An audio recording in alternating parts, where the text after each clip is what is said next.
భారతీయ social media దిగ్గజం మెటాకు చెందిన Facebook, ఇన్స్టాగ్రామ్కు గట్టి పోటీ ఇస్తున్న స్వదేశీ యాప్ షేర్ చాట్ ఐపీఓ రేసులోకి వచ్చేసింది.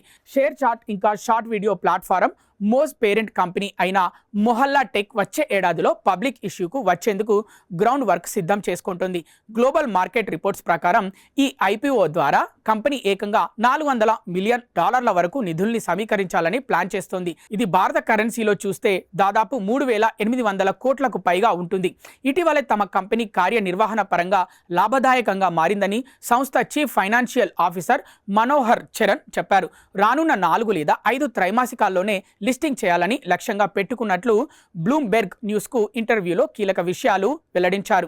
ప్రపంచవ్యాప్తంగా అత్యధికంగా వాడే ఫేస్బుక్, ఇన్స్టాగ్రామ్ వంటి అంతర్జాతీయ యాప్స్ ఇంగ్లీష్పై ఆధారపడితే షేర్ చాట్ తెలుగు, తమిళం, హిందీ సహా 15కు పైగా భారతీయ ప్రాంతీయ భాషల్లో కోట్లాది మంది వినియోగదారుల్ని సంపాదించుకుంది. టిక్ టాక్ బ్యాన్ అయ్యాక ఇండియాలో షార్ట్ వీడియో మార్కెట్ను మోజ్ యాప్ ద్వారా షేర్ చాట్ గట్టిగానే ఆక్యుపై చేసిందని చెప్పొచ్చు. ఇది ఇన్స్టా రీల్స్కు గట్టి పోటీనిస్తోందని, మరోవైపు subscription based micro drama app quick TV కూడా క్రేజ్ సంపాదించుకుంది. గతంలో స్టార్టప్ ఖర్చులు ఎక్కువగా ఉన్నప్పటికీ ఇటీవలి కాలంలో కంపెనీ తన నష్టాల్ని తగ్గించుకుంటూ ఆదాయ వృద్ధిని పెంచుకోవడం ఐపీఓకు వెళ్లేందుకు ప్రధాన బలంగా మారింది. కోవిడ్ తర్వాతి కాలంలో వెంచర్ ఫండింగ్ తగ్గడంతో గత కొన్నేళ్లుగా ఖర్చుల్ని తగ్గించుకుంటూ ఉద్యోగుల్ని తొలగిస్తూ రాగా ఇప్పుడు లాభాల్లో నిలిచింది.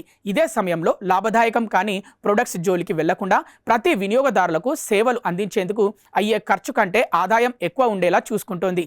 ఇలా తన వ్యాపార విధానాన్ని మార్చుకుంది.